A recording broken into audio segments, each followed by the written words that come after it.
So this is my next project. I'm gonna restore this Kyosho Big Boss truck. It's actually my dad's. He bought it in the 80s. I think it was around 91 when I was like a few years old. And this is how I actually started with RCs and just watching him play this thing. And back then they're actually quite expensive. It's not like RC today. And I think they were going for like 300 bucks, which is equivalent to like $800 today, around there. And it's not, so at that price point, it's not really a toy for everyone that can afford.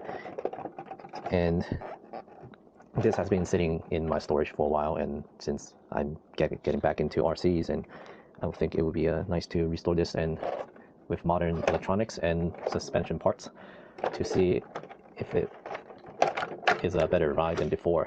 And I already kind of cleaned it up since it was in my storage for like at least 10 years and it was all dusty, and I tried to clean it up and touch it up with some detailing products for cars, like plastic trim restore to make the black a little more shiny and remove some of the scratches. And the suspension, they're done, they're shot. And the tie rods, some of them are missing and bent, so this is actually Kyosho parts, but I got some new ones for like the metal tie rods, and so they're ball, which is a lot nicer. I got them from like AliExpress. They're cheap, like a few bucks. And you can see the electronics here, they're really old. I have to take all this out and switch it out to modern ones. The motor, and I think it is missing a drive shaft or axle, and I 3D printed one, so hopefully this will fit, but I'll make another video of installing all these parts.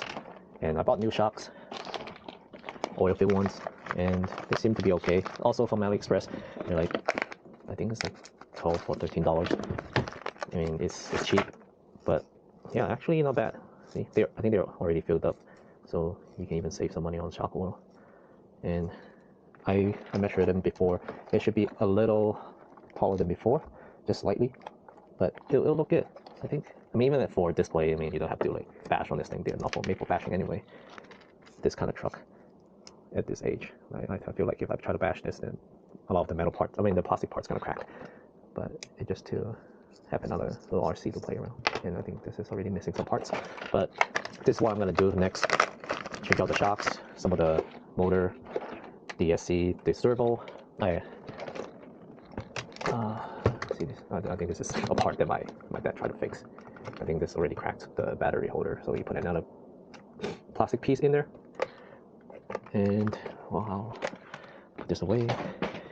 And let me show you the servo that I got for it. And this is also some, I mean, you can get them on Amazon for a little more expensive, but on AliExpress they're probably like 30-40% cheaper. But this is I think it's like 10 bucks.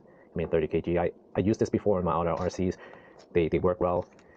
And for this kind of Chinese products, is also usually a hit or miss. If they work, they work quite well and they last. And if they don't, then it's usually dead upon arrival. And you can just get a new or a replacement from them for free. So it's not bad. Their customer service usually are pretty good. So if you have a bad part, they would just send you a new one for free without even paying shipping or anything. So if you have the time, then just try this out. But if you need something really quick and something a lot more reliable, then you can probably invest in something else. But for the price and for my use, it's good value. And I actually order a lot of other parts for another project I'm working on. And a brushless motor, I think this is like $40 for the whole set. And the machining looks quite nice. I haven't tested it yet, but I just got them today. And they come with a programming card. And this is for my other one. And I got some new tires, drift tires with rims. So, and then this is the motor that I'm going to use. I'm going to go with a brush motor since the Kyosho, they're all plastic parts and they're quite old, so I don't want to use a high power one or something that has a lot of torque. And this is also dirt cheap, like $20 with ESC. And the motor for 20 bucks. Comes with a Tamiya connector. I think I probably have to change that out to match the ones that my battery had. And they're pretty nice. I mean, it's of course made in China, but I don't think you can beat the price and value they offer. I mean, even come with a heatsink. The whole thing is $20. I'm just happy if it runs and do some light driving on it. because it's more like a display model than actual RC that you badge on. So if I can spend like $40 to have another RC restored, then that's a good deal to me. So I think that's pretty much it for this. And I also have another receiver I'm changing out to the GT3, I think, for the transmitter. Some transmitter that I have for a while, and it's cheap. And then the receiver is only $5. I'm not doing crazy racing with it, so I don't need the precision like a Noble 4 for this car. So you save money on the receiver also. And I got some other receiver for the FlySky Noble MB4, and some other controller parts, protector for the remote. And I bought this brushless set for the W Toy model. I think they were like $10. So it's brushless, 995 80 kV. I think it's gonna be a little too quick for that car, but I mean, at this point, I'm just trying to test out what works for that car and have fun with it. Since it's a little bit of everything, you can kind of drift a bit, the ball dip, depends on how you set it up. And then now I have the brushless, and so just testing things out. I'm gonna go actually pick up a Mini Z MA30 Evo today, so I might make a video of that and compare the two and see how much better it is when both of them are brushless.